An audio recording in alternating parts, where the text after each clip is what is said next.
আচ্ছা, কখনো কি মনে হয়েছে যারা জীবনের সফল আর যারা ঠিক ততটা নন তাদের মধ্যে আসল তফাৎটা কোথায়? প্রায় তো শোনা যায়, মানে 80% মানুষ প্রচুর খাচ্ছে, কিন্তু সেই আর্থিক স্বাধীনতা সেটা আর আসছে না। কেন বলুন তো? এটা কি শুধুই ভাগ্য, নাকি ওই যে ধনী হওয়ার ভাবনা আর কোনো মতে টিকে থাকার ভাবনা, এর মধ্যে বড় কোনো পার্থক্য আছে? দেখুন, ব্যাপারটা ঠিক ভাগ্য নয়, মানে লটারি জেতার মতো কিছু না। সফলতা আসলে অনেকটা একটা রেসিপি ফলো করার মতো। সঠিক পরিকল্পনা, সঠিক অভ্যাস আর সেগুলো নিয়মিত মেনে চলা। আর জিম রোহন ঠিক এই কথাটাই বলেছেন তার বিখ্যাত বই the 7 strategies for wealth and হ্যাপিনেসে। খুব সুন্দর করে বলেছেন। ঠিক, আর আজকের এই আলোচনায় আমরা সেটাই করতে চাইছি। বইটার যে 7টা মূল কৌশলের কথা বলা হয়েছে সেগুলো একটু খুঁটিয়ে দেখা। চেষ্টা থাকবে সহজভাবে আলোচনা করার, যাতে ভাবনাগুলো বোঝা যায় আর নিজেদের জীবনে কাজে লাগানোর মতো কিছু আইডিয়া পাওয়া যায়। মূল লক্ষ্যটা হলো আর্থিক সচ্ছলতা আর জীবনের অন্যান্য দিকের মধ্যে একটা সুন্দর ভারসাম্য খুঁজে বের করা। একদম ঠিক বলেছেন। আর এই কৌশলগুলোর আসল সৌন্দর্যটা কি জানেন? এগুলো শুধু টাকা পয়সার কথা বলে না, এগুলো জীবনের সার্বিক মান, মানে আপনার সুখ, আপনার সন্তুষ্টি, এই সব কিছু বাড়ানোর পথেও দারুণভাবে সাহায্য করে। একটা আরেকটার সাথে কিন্তু বেশ জড়িত। তাহলে আর দেরি না করে শুরু করা যাক। প্রথম কৌশলটা দিয়ে শুরু করি। জিম রোহন বলছেন, সবকিছুর শুরু এখান থেকে, লক্ষ্য নির্ধারণ, ডিসাইড হোয়াট ইউ ওয়ান্ট। মানে আপনি আসলে কি চান জীবনে সেটা ঠিক করা। এটা যদি ঠিক না থাকে, জীবনটা কেমন যেন ওই হাল ছাড়া নৌকার মতো হয়ে যায়। স্রোত যেদিকে টানবে সেদিকেই যাবে। লক্ষ্য ঠিক করা মানে কিন্তু শুধু মনে মনে ভাবা নয়, বরং সেটা নির্দিষ্ট করে লেখা, সেটার জন্য প্ল্যান করা আর প্রতিদিন অল্প অল্প করে এগোনো। এই যে লেখার ব্যাপারটা বললেন, এটা কিন্তু খুব পাওয়ারফুল। যখন আমরা কোনো লক্ষ্য বা ইচ্ছে কাগজে লিখি, তখন সেটা শুধু মাথার ভেতরের ভাবনা থাকে না, অনেক বেশি মূর্ত হয়ে ওঠে। আমাদের ব্রেন তখন এটাকে একটা সিরিয়াস টাস্ক হিসাবে নিতে শুরু করে। অবচেতনভাবেই ফোকাস বাড়ে। আচ্ছা, তবে শুধু লিখলেই তো হবে না, লক্ষ্যগুলোকে একটা সময়ের ফ্রেমে বাঁধতে হবে। যেমন ধরুন, আগামী 1 বছরে কি চাই, এটা স্বল্পমেয়াদী। আবার ধরুন 3-5 বছরে কোথায় যেতে চাই, এটা মধ্যমেয়াদী। আর 10 বছর বা তারও পরে নিজেকে কোথায় দেখছি, সেটা দীর্ঘমেয়াদী। আর জীবন তো সবসময় একরকম থাকে না, তাই না? পরিস্থিতি বদলায়। তাই এই লক্ষ্যগুলোকেও মাঝে মাঝে রিভিউ করা দরকার। প্রয়োজন হলে একটু এদিক ওদিক করা, এটাও জরুরি। কিন্তু একটা প্রশ্ন আসছে মাথায়। অনেকেই তো এরকম করেন, বছরের শুরুতে ডায়েরি ভর্তি করে ফেলেন লক্ষ্য লিখে, দারুণ সব প্ল্যান, কিন্তু বছর শেষে গিয়ে দেখা যায় খুব বেশি কিছু এগোয়নি। তাহলে শুধু লেখার বাইরে আসল জিনিসটা কি, যা এটাকে সত্যিই কাজ করায়? খুব ভালো পয়েন্ট। আসলে লেখাটা হলো প্রথম ধাপ। ধরুন বীজ বোনার মতো, কিন্তু গাছ হতে গেলে তো জল লাগে, সার লাগে, যত্ন নিতে হয়। ঠিক তেমনি লক্ষ্য পূরণ করতে দরকার একটা সুনির্দিষ্ট পরিকল্পনা। আর সবচেয়ে জরুরি হলো প্রতিদিনকার ছোট ছোট কাজ, অ্যাকশন। লক্ষ্যটাকে ছোট ছোট অর্জন করার মতো ধাপে ভেঙে ফেলতে হবে, আর প্রতিদিন অন্তত একটা কাজ করতে হবে যা আপনাকে ওই লক্ষ্যের দিকে 1 ইঞ্চি হলেও এগিয়ে নিয়ে যায়। এই যে কনসিস্টেন্সি, এটাই আসল শক্তি। বোঝা গেল, মানে শুধু ইচ্ছে থাকলেই হবে না, কাজে নামতে হবে। তাহলে এই কৌশলের জন্য কিছু অ্যাকশন স্টেপস হতে পারে এরকম: 1, ধরুন 10 মিনিটে নিজের টপ 10 ইচ্ছে লিখে ফেলা। 2, সেই ইচ্ছেগুলোকে স্মার্ট লক্ষ্য বানানো, মানে স্পেসিফিক, মেজারেবল, অ্যাচিভেবল, রেলেভেন্ট আর টাইম বাউন্ড, এই কাঠামোয় ফেলা। ঠিক, স্মার্ট গোলস। আর 3, প্রতিদিনের করণীয় তালিকায় অন্তত একটা কাজ রাখা যা সরাসরি কোনো একটা লক্ষ্যের সাথে যুক্ত। একদম, এই ছোট ছোট পদক্ষেপগুলো এই দিনের পর দিন জমে গিয়ে বড় পরিবর্তনটা আনে। ঠিক। আচ্ছা, এবার তাহলে দ্বিতীয় কৌশলে যাই, জ্ঞান অর্জন, become a life long learner. Rohan বলছেন যে আয় বাড়াতে বা জীবনের সমস্যাগুলো ভালোভাবে সমাধান করতে চাইলে শেখাটা কখনো থামানো যাবে না। বই পড়া, অভিজ্ঞ কারো থেকে শেখা, নতুন কোনো স্কিল ডেভেলপ করা, এগুলো জীবনের একটা অংশ হওয়া উচিত সব সময়। জ্ঞানের বিষয়টা কিন্তু খুব ইন্টারেস্টিং। সরাসরি জ্ঞান হয়তো পকেটে টাকা আনে না, তাই না? কিন্তু এই জ্ঞানের সঠিক ব্যবহারই নতুন সুযোগ তৈরি করে দেয়, সমস্যার ভালো সমাধান বের করতে সাহায্য করে, আর জীবনের মান সেটাও উন্নত করে। এখানে দুরকম জ্ঞানের কথা ভাবা যেতে পারে। একটা হলো আপনার কাজের বা ব্যবসার জন্য যে জ্ঞান দরকার, মানে টেকনিক্যাল বা বিজনেস নলেজ, আর দ্বিতীয়টা হলো ব্যক্তিগত উন্নয়নের জ্ঞান, পার্সোনাল ডেভেলপমেন্ট, যা আপনাকে ভালো সিদ্ধান্ত নিতে শেখায়, মানুষের সাথে ভালোভাবে মিশতে সাহায্য করে, নিজের আবেগ নিয়ন্ত্রণ করতে শেখায়। ঠিক। আর দেখুন, আজকাল তথ্যের তো অভাব নেই, কিন্তু আসল চ্যালেঞ্জ হলো সঠিক উৎসটা খুঁজে বের করা। সেটা হতে পারে কোনো ভালো বই, কোনো কাজের কোর্স বা সেমিনার, আর সবচেয়ে ভালো হয় যদি একজন মেন্টর পাওয়া যায়, যার অভিজ্ঞতা থেকে সরাসরি শেখা যায়। এই মেন্টর খুঁজে পাওয়া বা সঠিক বই কোর্স বাছাই করা, এটা নিয়ে যদি আরেকটু বলেন, কারণ এত অপশনের মধ্যে ঠিক জিনিসটা খুঁজে পাওয়া তো বেশ কঠিন। হ্যাঁ, এটা সত্যি একটা চ্যালেঞ্জ। মেন্টরের ক্ষেত্রে দেখতে হবে তিনি নিজে কি সেই পথে হেঁটে সফল হয়েছেন, তার চিন্তাভাবনা বা কাজের স্টাইল কি আপনার সাথে মিলছে। শুরুটা করতে পারেন আপনার পরিচিত গণ্ডি থেকে বা আপনার ইন্ডাস্ট্রির অভিজ্ঞদের দেখে। বই বা কোর্সের ক্ষেত্রে রিভিউ দেখা, লেখকের বা ট্রেনারের ব্যাকগ্রাউন্ড জানা, এগুলো জরুরি। কিন্তু সবচেয়ে বড় কথা হলো শুধু ইনফরমেশন কালেক্ট করা নয়, সেই জ্ঞানটা নিজের জীবনে বা কাজে অ্যাপ্লাই করার চেষ্টা করা। জ্ঞানের আসল পাওয়ার তো তার প্রয়োগে। খুব ভালো বলেছেন, প্রয়োগটাই আসল। তাহলে এই কৌশলটাকে অভ্যাসে আনার জন্য কিছু স্টেপস হতে পারে। মাসে অন্তত একটা ভালো বই পড়া শেষ করার টার্গেট রাখা, সপ্তাহে নিয়ম করে কয়েক ঘন্টা সময় রাখা নতুন কিছু শেখার জন্য, সেটা অনলাইন রিসোর্স থেকেও হতে পারে বা অন্য কোনোভাবে। অবশ্যই। আর নিজের ফিল্ডে যারা সফল, তাদের কাউকে রোল মডেল হিসেবে দেখা, তাদের কাজের ধরন বা চিন্তাভাবনা ফলো করার চেষ্টা করা। একদম। এই শেখার অভ্যাসটা একবার তৈরি হয়ে গেলে এটা নিজেই একটা বিরাট অ্যাসেট হয়ে দাঁড়ায়। সময়ের সাথে দাম বাড়তেই থাকে। সত্যি। আচ্ছা, এবার তৃতীয় কৌশল, যেটা হয়তো অনেকের কাছেই সবচেয়ে কঠিন লাগে।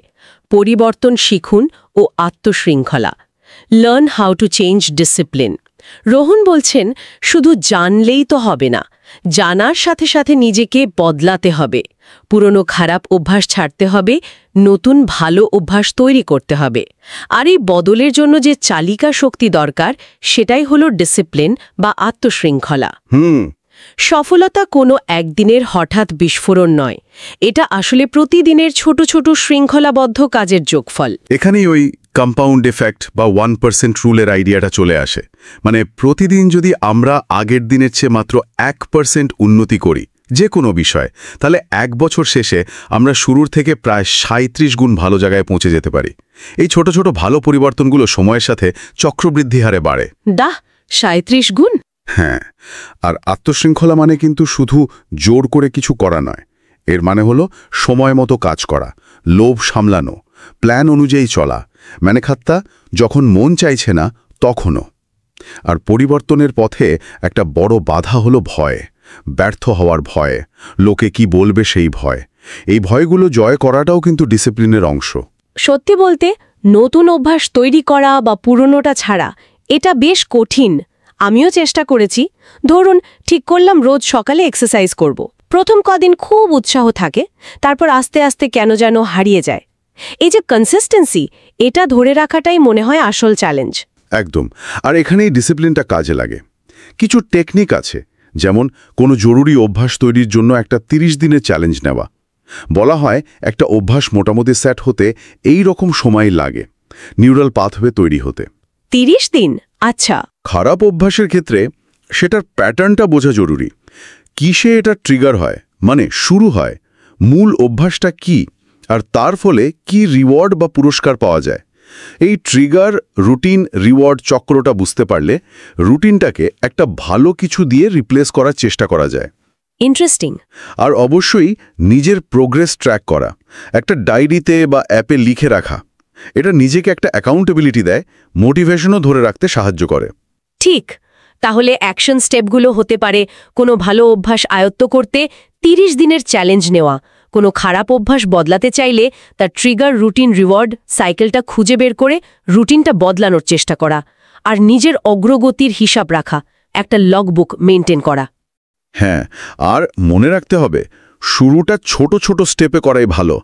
এক লাফে এভারেস্টে ওঠার চেষ্টা না করাই বুদ্ধিমানের কাজ। কৌশলে সময় নিয়ন্ত্রণ, কন্ট্রোল ইয়োর টাইম।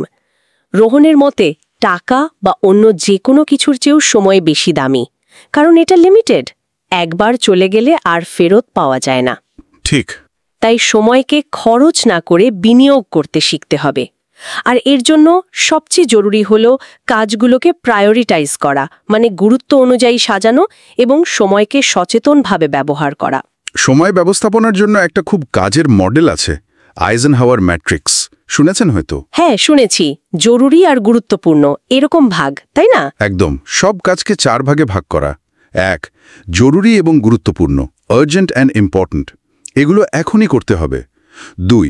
গুরুত্বপূর্ণ কিন্তু জরুরি নয়, ইম্পর্ট্যান্ট বাট নট আর্জেন্ট, এগুলো ভবিষ্যতের জন্য খুব দরকারি, যেমন শেখা, প্ল্যানিং, হেলথ, রিলেশনশিপ, এগুলোর জন্য আগে থেকে সময় বের করতে হবে। 3.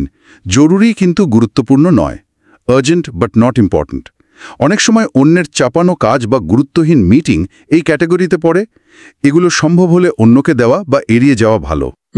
আর 4. জরুরিও নয়, গুরুত্বপূর্ণও নয়, যেমন ধরুন অকারণে সোশ্যাল মিডিয়া স্ক্রল করা বা টিভি দেখা, এগুলো বাদ দিতে হবে। আর একটা খুব জরুরি স্কিল হলো না বলতে শেখা। ও, এটা খুব কঠিন। কঠিন কিন্তু জরুরি। অনেক সময় আমরা না বলতে না পেরে এমন কিছুতে জড়িয়ে পড়ি যা আমাদের আসল লক্ষ্যের সময়টা খেয়ে নেয়। ঠিক। অনেক সময় মনে হয় না বললে যদি সম্পর্ক খারাপ হয় বা অন্যেরা কিছু মনে করে। হ্যাঁ, এই ভয়টা থাকে। তবে বিনয়ের সাথে নিজের প্রায়োরিটি বুঝিয়ে না বলাটা শিখতে পারলে লং রানে কিন্তু লাভ হয়। আর একটা দারুণ টেকনিক হলো টাইম ব্লকিং, মানে ক্যালেন্ডারে নির্দিষ্ট কাজের জন্য নির্দিষ্ট সময় ব্লক করে রাখা, যেন ওটা একটা সিরিয়াস অ্যাপয়েন্টমেন্ট। যেমন সকাল 9টা থেকে 11টা শুধু এই রিপোর্টটা লিখব, তখন আর অন্য কিছু নয়, ফোন চেক নয়, ইমেল নয়, ফোকাসড ওয়ার্ক। চমৎকার কৌশল তো। তাহলে এর জন্য কিছু পদক্ষেপ হতে পারে। প্রতিদিনের কাজের লিস্ট বানানো, আর সেখান থেকে সবচেয়ে জরুরি 2-3টা কাজ এমআইটিস ঠিক করে সেগুলোতে আগে ফোকাস করা। ঠিক। আর টাইম ব্লকিং প্র্যাকটিস করা, দিনের কিছু সময় খুব গুরুত্বপূর্ণ কাজের জন্য একেবারে আলাদা করে রাখা। আর সচেতনভাবে অপ্রয়োজনীয় মিটিং বা মনোযোগ নষ্ট করে এমন জিনিস থেকে দূরে থাকার চেষ্টা করা। সময়কে কন্ট্রোল করতে পারা মানে আসলে নিজের ফোকাস আর এনার্জিকে কন্ট্রোল করতে পারা। সফলের জন্য এটা মাস্ট। এবার পঞ্চম কৌশল, এটা ব্যক্তিগত এবং পেশাগত দুই জীবনেই খুব ইম্পর্ট্যান্ট। সঠিক মানুষের সঙ্গে থাকা, অ্যাসোসিয়েট উইথ উইনার্স, মানে আমরা যাদের সাথে বেশি সময় কাটাই তাদের ভাবনা চিন্তা, অভ্যাস, অ্যাটিটিউড, এগুলো আমাদের উপর খুব প্রভাব ফেলে, অবচেতনভাবেই ফেলে। তাই রোহান বলছেন পজিটিভ, উদ্যমী আর যারা জীবনে কিছু করছে, মানে সফল মানুষদের আশেপাশে থাকাটা জরুরি। এটা অনেকটা ভালো অর্থে সংক্রামক, আবার খারাপ অর্থেও হতে পারে। আমরা যাদের সাথে মিশি তাদের বিশ্বাস, তাদের দৃষ্টিভঙ্গি, এমনকি কথা বলার ধরনও আমাদের প্রভাবিত করে। যদি চারপাশের লোক সারাক্ষণ নেগেটিভ কথা বলে, হতাশ থাকে, তাহলে নিজের মোটিভেশন ধরে রাখা খুব কঠিন। ঠিক। তাই সচেতনভাবে এমন সঙ্গ বেছে নেওয়া ভালো যারা আপনাকে ইন্সপায়ার করে, আপনার লক্ষ্যকে সাপোর্ট করে। তবে এর মানে কিন্তু এই নয় যে গঠনমূলক সমালোচনা নেবেন না। যারা সত্যি আপনার ভালো চান তাদের যুক্তিযুক্ত সমালোচনা থেকে শেখার মানসিকতা রাখতে হবে। রাইট। আর নেটওয়ার্কিং বা সঠিক মানুষদের সাথে সম্পর্ক তৈরি করা, এটা শুধু ইন্সপিরেশনের জন্য নয়, এর মাধ্যমে নতুন আইডিয়া আসে, সুযোগ তৈরি হয়, এমনকি বিজনেস পার্টনারশিপও হতে পারে। কিন্তু এখানে একটা প্র্যাকটিক্যাল প্রশ্ন আসে। এই সঠিক মানুষদের সাথে মেশা, কথাটা শুনতে ভালো, কিন্তু বাস্তবে এটা করা কতটা সহজ? বিশেষ করে যদি খুব কাছের মানুষজন, যেমন বন্ধু বা পরিবারের সদস্য, তারাই যদি একটু নেগেটিভ হন, তাদের তো আর চাইলেই এড়ানো যায় না। খুব ভ্যালিড প্রশ্ন। কাছের মানুষদের তো আর বাদ দেওয়া যায় না, উচিত নয়। সেক্ষেত্রে দুটো জিনিস করা যায়। এক, তাদের সাথে কাটানোর সময়ের পরিমাণটা হয়তো একটু নিয়ন্ত্রণ করা, আর আলোচনার বিষয়বস্তু যতটা সম্ভব পজিটিভ বা কনস্ট্রাকটিভ রাখা। 2, নিজের গণ্ডিটা বাড়ানো, মানে বাইরে এমন মানুষকে খুঁজে বের করা যাদের সঙ্গ আপনাকে এনার্জি দেয়। বাইরে মানে ধরুন কোনো professional group, club, online community বা মাস্টারমাইন্ড গ্রুপ। মাস্টারমাইন্ড গ্রুপ হলো সমমনা কিছু লোক যারা নিয়মিত একসাথে বসে একে অপরের লক্ষ্য পূরণে হেল্প করে। মূল কথা হলো যাদের নেগেটিভ প্রভাব এড়ানো যাচ্ছে না তাদের প্রভাব কমানোর চেষ্টা করা, আর পজিটিভ প্রভাব বাড়ানোর জন্য অ্যাক্টিভলি চেষ্টা করা। ভালো পরামর্শ। তাহলে এই কৌশলের জন্য কিছু স্টেপস হতে পারে। নিজের সবচেয়ে কাছের 10 জন মানুষের একটা লিস্ট করে ভাবা তাদের সঙ্গ কেমন প্রভাব ফেলছে, কারা মোটিভেট করছে, কারা ডিমোটিভেট করছে। 2, প্রতি মাসে অন্তত একজন নতুন পজিটিভ বা সফল মানুষের সাথে পরিচিত হওয়া বা সম্পর্কটা আরেকটু গভীর করার চেষ্টা করা। আর 3, কোনো মাস্টারমাইন্ড গ্রুপ বা সমমনা মানুষের কমিউনিটিতে যোগ দেওয়ার কথা ভাবা, সেটা লোকাল হোক বা অনলাইন। জিম রোহানের একটা বিখ্যাত কথা আছে না, you are the average of the 5 people you spend most time with. কথাটা কিন্তু ভাবার মতো। অবশ্যই। আচ্ছা, এবার ষষ্ঠ কৌশল, যেটা সরাসরি ফাইন্যান্সিয়াল সাইডের সাথে যুক্ত, অর্থনৈতিক জ্ঞান ও বিনিয়োগ, invest and manage money wisely. রোহানের মূল কথা হলো শুধু টাকা আয় করলেই হবে না, সেই টাকাকে যদি ঠিক মতো ম্যানেজ করা না যায়, জমানো না যায় আর ঠিক জায়গায় বিনিয়োগ করা না যায়, তাহলে আর্থিক নিরাপত্তা বা স্বাধীনতা পাওয়া খুব কঠিন। একদম। অর্থ ব্যবস্থাপনার জ্ঞান আর সেটা কাজে লাগানোটা মাস্ট। এখানে কয়েকটা ধাপ আছে। প্রথমত, নিজের আয় ব্যয়ের একটা পরিষ্কার ছবি থাকা, মানে বাজেট করা, টাকাটা কোথায় যাচ্ছে সেটা জানা। দ্বিতীয়ত, আয়ের একটা অংশ নিয়ম করে জমানোর অভ্যাস করা, ভবিষ্যতের জন্য আবার এমার্জেন্সি পরিস্থিতির জন্য। ইমার্জেন্সি ফান্ড, এটা খুব দরকারি। চতুর্থ এবং সম্ভবত সবচেয়ে গুরুত্বপূর্ণ হল বিনিয়োগ। কারণ শুধু জমানো টাকা, সেটা ইনফ্লেশনের কারণে সময়ের সাথে ভ্যালু হারায়। ঠিক। টাকাকে কাজে লাগিয়ে আরও টাকা তৈরি করার উপায় হল ইনভেস্টমেন্ট। অনেক রাস্তা আছে, সঞ্চয়পত্র, stock market, mutual fund, real estate, নিজের বিজনেসে আবার ইনভেস্ট করা, অনেক কিছু। কোনটা আপনার জন্য ঠিক সেটা নির্ভর করবে আপনার রিস্ক নেওয়ার ক্ষমতা, আপনার জ্ঞান, আপনার লক্ষ্যের ওপর। তাই জেনে বুঝে ইনভেস্ট করতে হবে। আর লোন, বিশেষ করে হাই ইন্টারেস্টের খারাপ লোন যেমন ক্রেডিট কার্ডের দেনা, এগুলো কন্ট্রোলে রাখা আর যত তাড়াতাড়ি সম্ভব শোধ করার চেষ্টা করাটাও জরুরি। এই ভালো লোন আর খারাপ লোন, এই ব্যাপারটা যদি একটু বুঝিয়ে বলেন। সহজ করে বললে, যে লোন আপনাকে ভবিষ্যতে আয় বাড়াতে সাহায্য করে বা কোনো অ্যাসেট তৈরি করে, যেমন ব্যবসার জন্য লোন বা হোম লোন, সেটাকে তুলনামূলকভাবে ভালো লোন বলা যায়। আর যে লোন শুধু কনজাম্পশনের জন্য, মানে খরচের জন্য নেওয়া হয়, আর যা থেকে ভবিষ্যতে কোনো রিটার্ন আসে না, যেমন ধরুন শখের জিনিস কেনার জন্য ক্রেডিট কার্ডে বিরাট বিল করা, সেটাকে খারাপ লোন বলতে পারি। খারাপ লোন থেকে দূরে থাকাই ভালো। বোঝা গেল। তাহলে টাকা পয়সা ম্যানেজ করার জন্য কিছু প্রাথমিক পদক্ষেপ হতে পারে: নিজের আয় ব্যয়ের হিসাব রাখা, বাজেট তৈরি করা, আর অন্তত 3 থেকে 6 মাসের জরুরি খরচের সমান একটা ইমার্জেন্সি ফান্ড তৈরির লক্ষ্য নেওয়া। 2, আয়ের একটা নির্দিষ্ট পার্সেন্টেজ, ধরুন 10-15% প্রতি মাসে আলাদা করে ফেলার ব্যবস্থা করা, সম্ভব হলে অটোমেটিক্যালি। পে ইয়োরসেলফ ফার্স্ট কনসেপ্টটা একদম, পে ইয়োরসেলফ ফার্স্ট। আর 3, ইনভেস্টমেন্ট নিয়ে পড়াশোনা শুরু করা, বই পড়া, কোর্স করা, প্রয়োজনে ভালো অ্যাডভাইজারের সাহায্য নেওয়া, আর ধীরে ধীরে অল্প অল্প করে হলেও ইনভেস্টমেন্ট শুরু করা। ফাইন্যান্সিয়াল লিটারেসি বা আর্থিক সাক্ষরতা, এটা অর্জন করাটা আজকের দিনে একটা অপরিহার্য স্কিল। শুধু ভালো নয়, অপরিহার্য। একদম। আর সবশেষে সপ্তম কৌশল, যেটা সব কিছুর মধ্যে একটা ব্যালেন্স আনার কথা বলে, সমসম জীবন, live a life of balance. Jim Rohn মনে করিয়ে দিচ্ছেন, শুধু টাকা বা সাফল্যই জীবনের সব না। ভালো স্বাস্থ্য, পরিবার বন্ধুদের সাথে ভালো সম্পর্ক, মনের শান্তি, আত্মিক উন্নতি, এগুলোও সমান জরুরি। আসল সম্পদ আসলে জীবনের এই নানা দিকের মধ্যে একটা সুন্দর ভারসাম্য বজায় রাখাতে। এই ব্যালেন্সটা ভীষণ জরুরি। একবার ভাবুন তো, প্রচুর টাকা হলো, কিন্তু শরীর এমন খারাপ যে বিছানা থেকে উঠতে পারছেন না, বা কাছের মানুষদের সাথেই সম্পর্ক তিক্ত, তাহলে সেই টাকার বা সাফল্যের কি মানে থাকে? ঠিক, কোনো মানেই থাকে না। কাজ অবশ্যই গুরুত্বপূর্ণ, কিন্তু কাজই জীবনের সব নয়। পরিবার, বন্ধু, নিজের শখ, বিশ্রাম, ঘোরাঘুরি, শরীরচর্চা, মানসিক শান্তির জন্যও সময় বের করা দরকার। শারীরিক আর মানসিক স্বাস্থ্য যদি ঠিক না থাকে, কোনো অর্জনই কিন্তু ঠিকমতো উপভোগ করা যায় না। তাই সুখ আর সম্পদ দুটোকেই একসাথে পাওয়ার চেষ্টা করতে হবে। একটাকে পেতে গিয়ে অন্যটাকে হারালে জীবনটা কেমন যেন অসম্পূর্ণ থেকে যায়। কথাটা খুব সত্যি। অনেক সময় হয় কি, সাফল্যের পেছনে ছুটতে গিয়ে আমরা স্বাস্থ্যের কথা, প্রিয়জনদের কথা একদম ভুলে যাই। মনে হয় আগে টাকাটা আসুক, পরে সব দেখা যাবে। হ্যাঁ, এই ভুলটা অনেকেই করেন। কিন্তু ততদিনে হয়তো বড্ড দেরি হয়ে যায়। ঠিক তাই।